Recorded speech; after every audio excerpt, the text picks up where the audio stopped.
सुरेंद्र जी, अब फिर से ये बात उठने लगी है कि झीरम घाटी की घटना के बाद कोई खास सबक नहीं लिया गया और नक्सली ख़त्म हो गए, इस तरीके के दावे किए जा रहे हैं। लेकिन नक्सलवाद की विचारधारा अभी भी मौजूद है और नक्सलवाद ख़त्म करने के बाद अब फिर से कुछ ऐसी चीज़ें यानी आधुनिकीकरण के नाम पर चीज़ें हो रही हैं जो कि चिंता प्रकट करने वाली चीज़ें हैं। कांग्रेस कैसे देखती है अब इतने बरस बीतने के बाद फिर से 25 तारीख का वो दिन आने वाला है?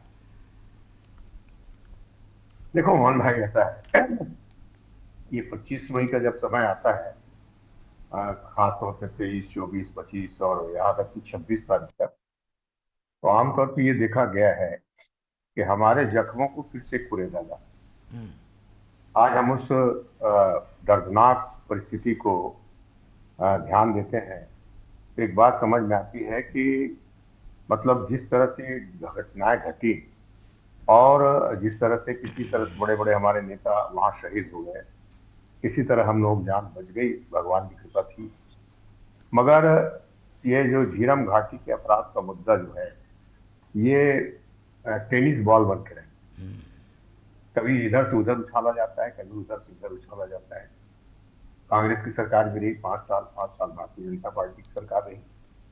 और अद्भुत बात यह है कि जो सरकार नक्सलवाद को पूरा समाप्त करने का दावा करती है, और उसने भी आज तक, मैं एक बात कहना चाहता हूं आपसे कि देखिए, ऐसा है कि आज तो जितने भी नक्सली, जिन लोगों ने झीरम घाटी में अपनी वारदात शामिल रहे, जिन लोगों ने हत्याएं की हैं, वो तो सरकार के अधीन है, सरकार के कब्जे में है, आत्मसमर्पण कर चुके हैं या पकड़े जा चुके हैं।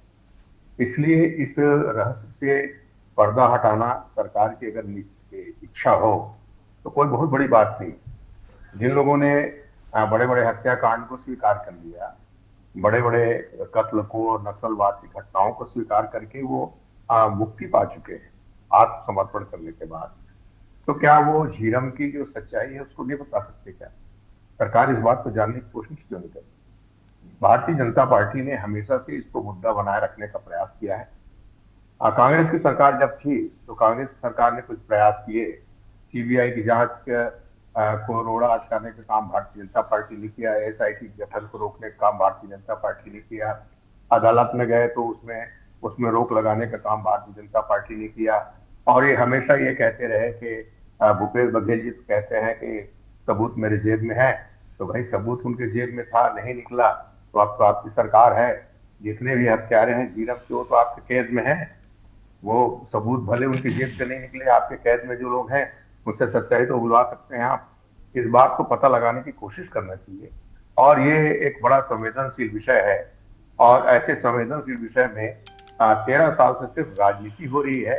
ये बहुत ही ज्यादा दुखद है, अपमानजनक है, और सरकार के प्रति आम जनता का, घायलों का, शहीदों के परिवार के मन में एक अविश्वास पैदा करने की एक घटना है। और निश्चित रूप से छत्तीसगढ़ की जनता भी जानना चाहती है, हम भी जानना चाहते हैं, क्या ये नक्सली घटना घटना सामान्य घटना थी या इसके पीछे कोई षड्यंत्र था? षड्यंत्र था तो उसमें कौन शामिल था? शामिल था तो उसको दंड मिलेगा कि नहीं मिलेगा? ये सारे प्रश्न आज तक अनुत्तरित हैं, और इस प्रश्न का जवाब हमको चाहिए, छत्तीसगढ़ की जनता को चाहिए। ठीक है।